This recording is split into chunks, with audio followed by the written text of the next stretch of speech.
Добрый день. Как можно определить, у кого есть или нет женское заболевание в обычной жизни? И на какие симптомы нужно обратить внимание?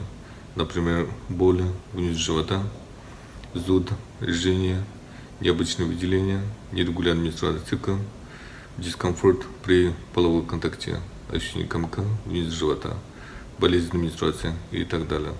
Конечно, безупречно не могут и появиться подобные симптомы. В первую очередь можно сказать, что это и есть признак заболевания женской репродуктивной системы. Например, 70% женщин, у кого болезненная менструация, имеет женское заболевание эндометриоз. 50% женщин с эндометриозом страдает бесплодием. Тогда что такое эндометриоз? Это когда во время менструации клетка эндометриоз из внутренней стенки матки через маточную трубу попадает на яичник. Далее эти клетки, как тараканы, могут гулять по всему организму.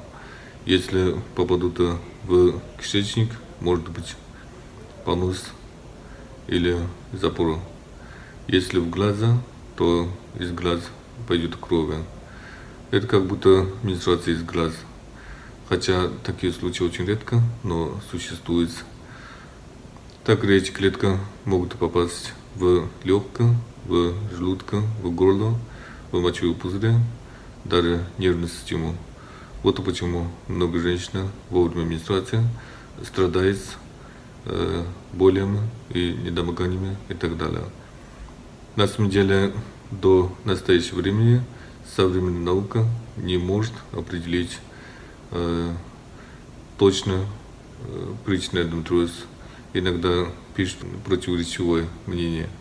Поэтому сегодня я решил поделиться немного своими знаниями с нашими женщинами и учеными. 1000 лет назад тибетская медицина женская болезнь делится на 40 видов и на 5 групп. Одна из групп заболеваний называется ЦН. Именно эта группа заболеваний относится к эндометриозу. Эта болезнь тибетски по-другому называется 16 видов болезненных каналов. Вот клетка эндометриоза через 16 каналов попадает в 16 разных мест. Итог в тибетской медицине получилось 16 видов эндометриоза. То есть эндометриоз легкого, эндометриоз сердца, эндометриоз печени, далее желудка, желчный пузырь, кишечник, почка, таза, даже кости и так далее. Каждый вид эндометриоза имеет особый симптом, и они отличаются друг от друга. Конечно, методы лечения тоже каждый по-разному. Здесь возникает вопрос, как же эти клетки попадают в разные органы. Тибетская медицина объясняет, что при дисбалансе во время менструации менструальной крови с желтой водой через 16 каналов распространяется по всему организму. Тогда что такое желтая вода?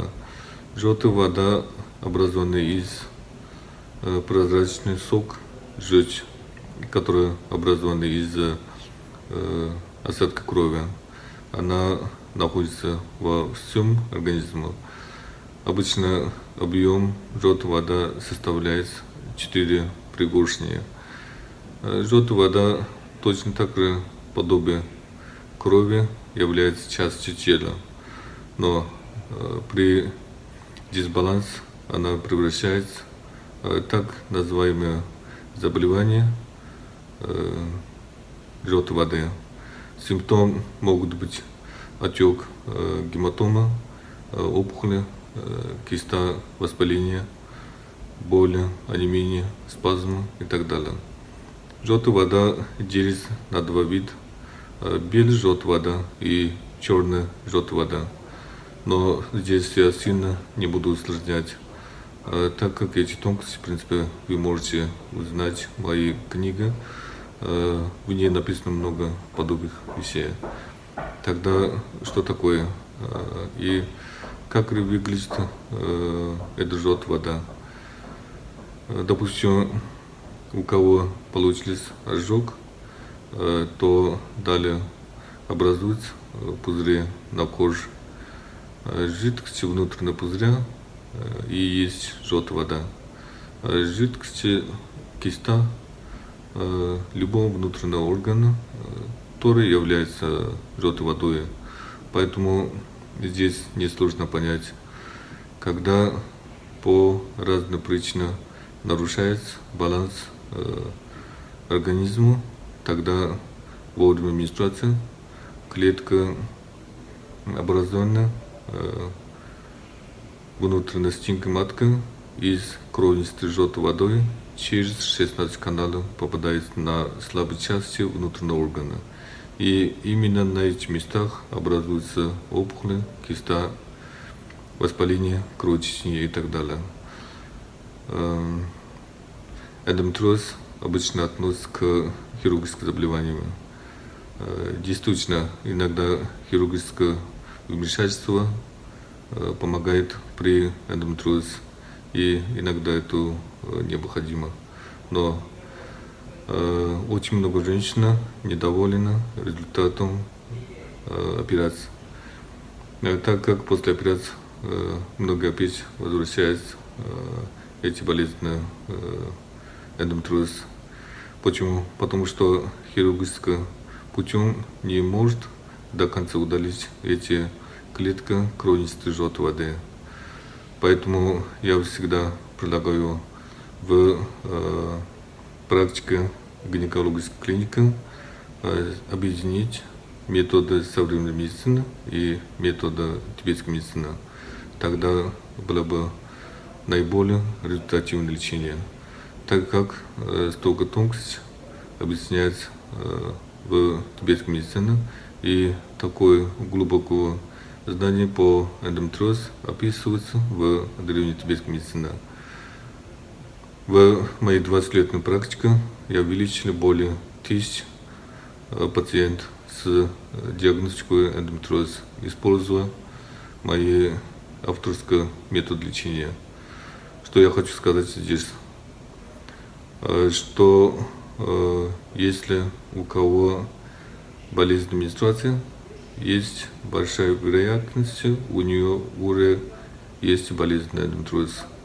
Но это не является неизлечимым заболеванием, она лечится.